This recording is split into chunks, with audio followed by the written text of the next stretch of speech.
Saya ketika ceramah, pulang dari ceramah awal-awal viral, awal-awal jamaah ramai, saya bawa ibu saya, almarhum mak saya. Pas pulang ke rumah dia nanya, kau miara jin ya? Kenapa sih bilang? Kok banyak sekali orang dengar ucapanmu? Berarti kau pakai pelet.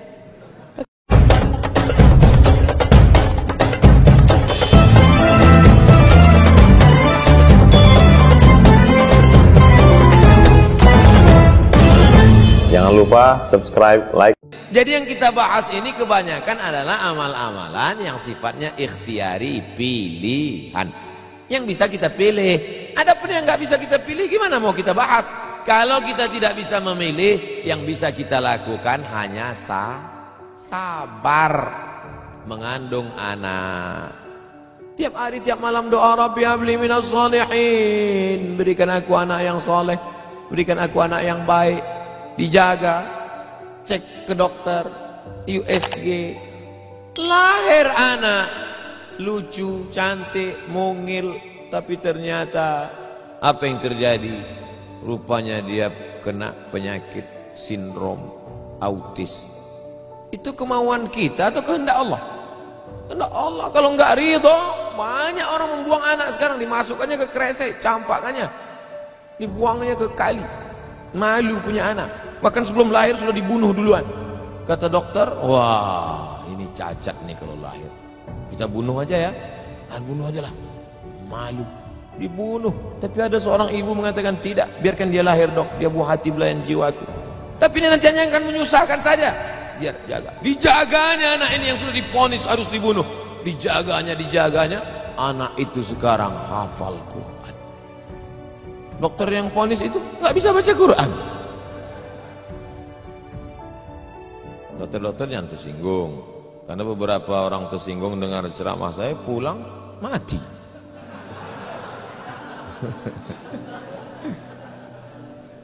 Ada masanya kita bisa memilih, Bu, tapi ada masanya kita tidak bisa memilih. Makanya katakan, anakku, aku tak pernah meminta kau jadi anakku, sebagaimana kau tak pernah meminta aku menjadi ibumu. Ini takdir Allah, ini kuasa Allah. Allah yang menyuruh malaikat membawa ruh itu untuk memilih rahim mana yang mau dia masuk. Kita nggak pernah request dulu, aku mau masuk ke rahim Ratu Elizabeth, nggak pernah minta. Makanya kalau ada anak memahami itu, dia tidak akan malu mengakui orang tuanya. Aku malu punya ibu seperti kamu. Loh, emangnya kita dulu milih? Tidak. Ibu dulu milih punya anak? Tidak. Bapak dulu milih mau punya ibu seperti ini? Tidak. Bagaimanapun bentuk ibu kita itu, dia adalah ibu kita. Yang sudah meninggal ibunya, tidak ada cara lain kecuali mengirimkan Al-Fatihah, Allahumma firlah warhamha wa'afiyah wa'fu anha.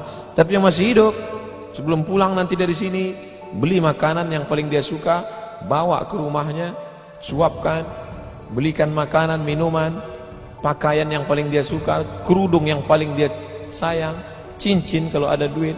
Jangan belikan yang imitasi, sakit hatinya. Pasangkan, suapkan, pakaikan, cium tangannya, peluk badannya, cium keningnya. Luar biasa bagi yang punya ibu. Bagi yang sudah tak ada, apa boleh buat? Menangis, meneteskan air mata darah. Bahwa engkau punya ibu itu bukan pilihanmu, itu pilihan Allah. Tapi bahwa engkau berbakti atau melawan, menjadi anak yang baik atau durhaka, itu adalah pilihan. Jangan sampai salah pilih. Hidup ini singkat, hidup ini pendek. Tapi kalau sampai kau salah, maka azab yang akan kau terima nanti di akhirat, khalidina fiha abada. Allah beri kita pilihan. Alladzina amanu wa amilus salihati ulaika ashabul jannah. Orang beriman dan beramal soleh tempatnya surga. Walladzina kafaru wa kadzdzabu biayatina ulaika ashabun nar. Adapun orang yang kafir, ingkar, tak mau menerima hidayah, maka dia akan menjadi penghuni neraka. Sekarang kita sedang berada di simpang jalan, pilih mana? Alhamdulillah beberapa kali pilihan kita benar. Tadi malam sebelum tidur memilih yang benar. Bismika Allahumma ahya wa amut. Bangun malam pilihannya benar. Alhamdulillahilladzi ahyana ba'da ma amatana wa ilaihin nusyur. Benar apa salah ini? Benar. Bangun, bunyi jam. Tit, tit. jam 3. Bangun atau tidur? Bangun atau tidur? Kata setan, tidur. Tidur. Tapi malaikat mengajak dia, bangun. Qum, bangun. Ya ayyuhal muzammil, wahai orang yang berselimut. Ya ayyuhal mudaththir, wahai orang yang berselimut. Qum, bangun. Dia lawan. Soal itu pilihan dia benar. Lalu kemudian antara sholat ke masjid atau di rumah ya? Ke masjid atau di rumah ya? Ke masjid atau di rumah ya? Ternyata dia pilih ke masjid. Lagi-lagi pilihan dia benar. Habis sholat ada pengumuman, mari kita dengar tausiah yang akan disampaikan. Dengar ceramah, kata setan, jangan, tonton YouTube aja. Tapi dia berkata, enggak, aku mau mendengar. Ini pilihannya benar. Setan berbisik lagi, nanti kalau kau tonton, tiba-tiba kau terlambat masuk kantor, ini hari macet, habis hujan tahu. Tapi dia katakan, tidak, insya Allah, lagi-lagi pilihan kita benar. Habis itu sampai ke kantor, datang orang bawa duit 1 koper. Pak, ini tolong gulkan proyek saya. Kata setan, ambil. Kata malaikat, jangan, ini haram. Kata setan, ambil.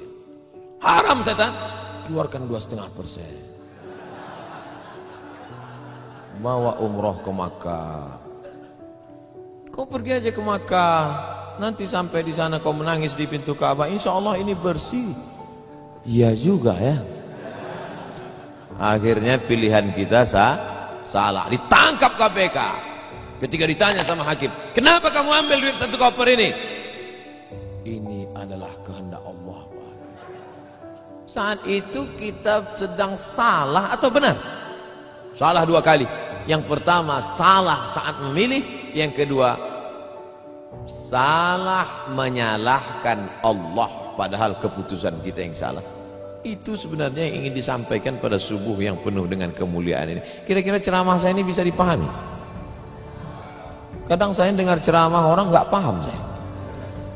Iya, pernah suatu hari waktu di hotel kami acara seminar, saya duduk sama kawan-kawan saya. Kawan saya nanya di sebelah, udah setengah jam dia ngomong sih. Kawan saya nanya, mat, dia nggak manggil Ustaz, mat aja. Mat katanya, ya. Kau paham nggak apa yang dia bilang? Enggak. Saya bilang, dia dapat gelar profesor itu karena kita nggak paham. Kalau kita paham, dia LCMA gitu. Saya khawatir karena gelar banyak ini akhirnya orang yang nggak paham. Makanya saya selalu tanya. Di kelas pun gitu juga kalau saya ngajar. Gimana mahasiswa paham? Paham? Enggak Pak. Saya ulang 2 kali. Gimana paham? Enggak Pak. Saya ulang 3 kali. Udah 3 kali saya ulang, saya tanya. Kau yang keluar apa aku keluar? Udah 3 kali ulang tak juga paham. Karena kalau teruskan ada 2 kemungkinan. Kalau tak dia stres, saya stres.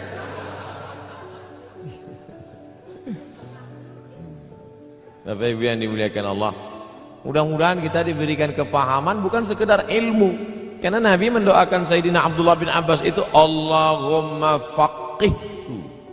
Bukan sekedar alimhu, enggak, tapi Allahumma faqihhu.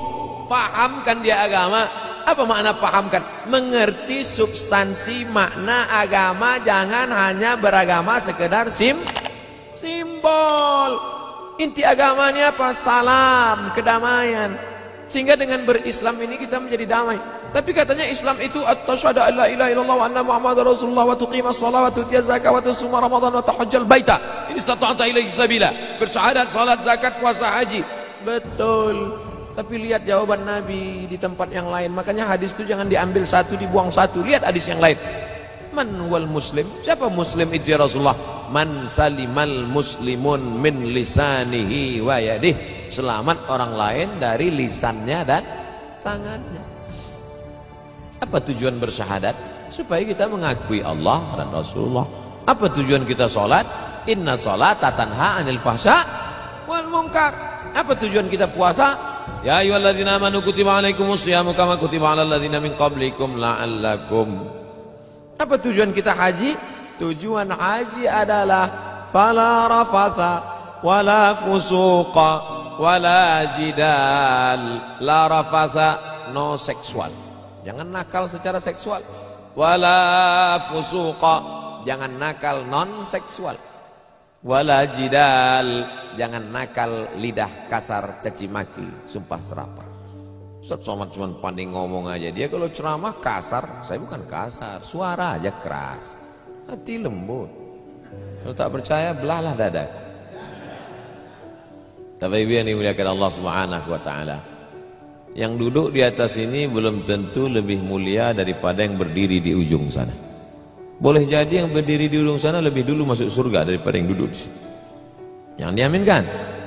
Kadang jamaah ini pas saya ngomong gitu, boleh jadi yang duduk di sana lebih dulu masuk surga daripada yang sini. Amin gitu. Intinya jangan merasa kita ini lebih baik. Kita ini orang yang paling banyak dosa. Abdul Somad, kau duduk di kursi ngomong didengar orang bukan karena kau hebat, tapi karena Allah masih sayang. Segala aib cacatmu ditutupi Allah, kata Agim.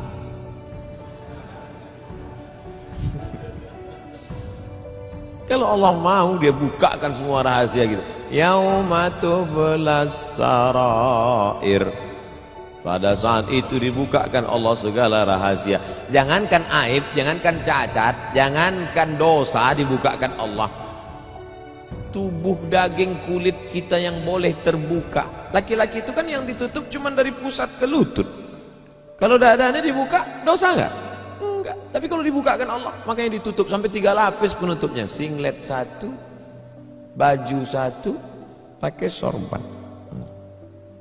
Supaya dipakai. Kenapa dipakai sorban? Supaya orang yakin ini ustaz.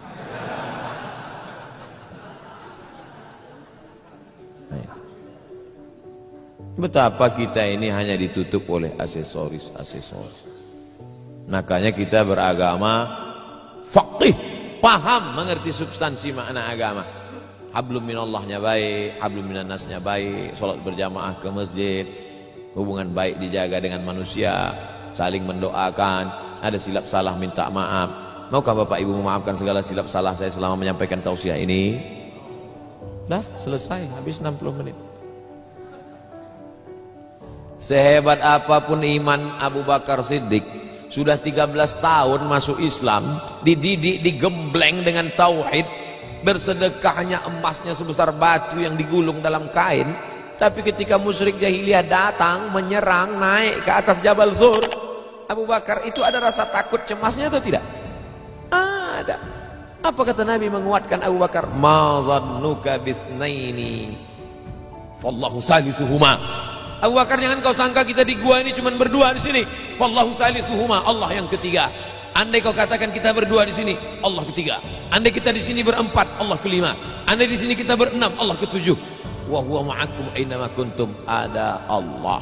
Makanya kalau sedang susah hati katakan ada Allah. Itulah maka kita bertasbih la ilaha illallah. Stres, depresi, ambil tasbih la ilaha illallah, la ilaha illallah, la ilaha illallah, la ilaha illallah, la ilaha illallah.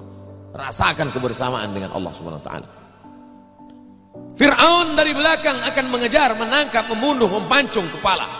Di depan Laut Merah. Lanjutkan ke depan, mati Laut Merah. Mundur ke belakang, Fir'aun. Apa kata Bani Israel? Inna lamudrakun, inna lamudrakun.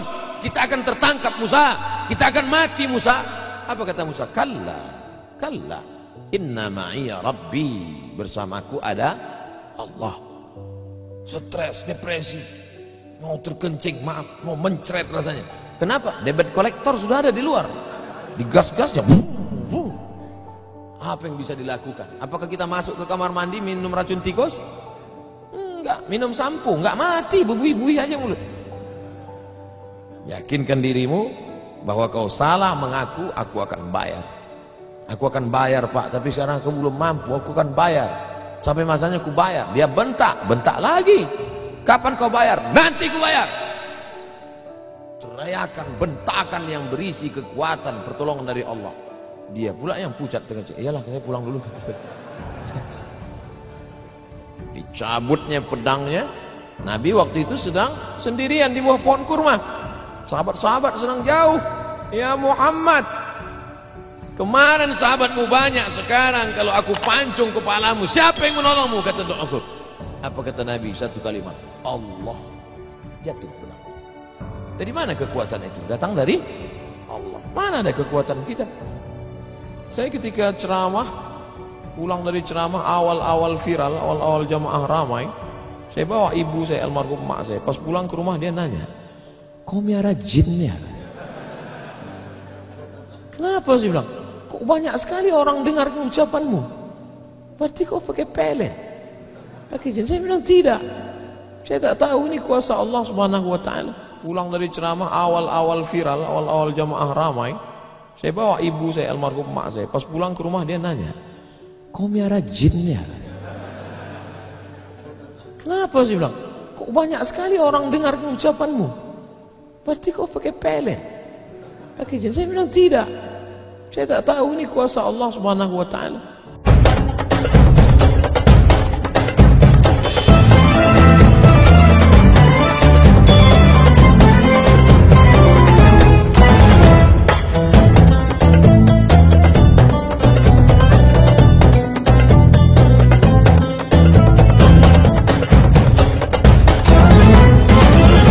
Jangan lupa subscribe, like, and share.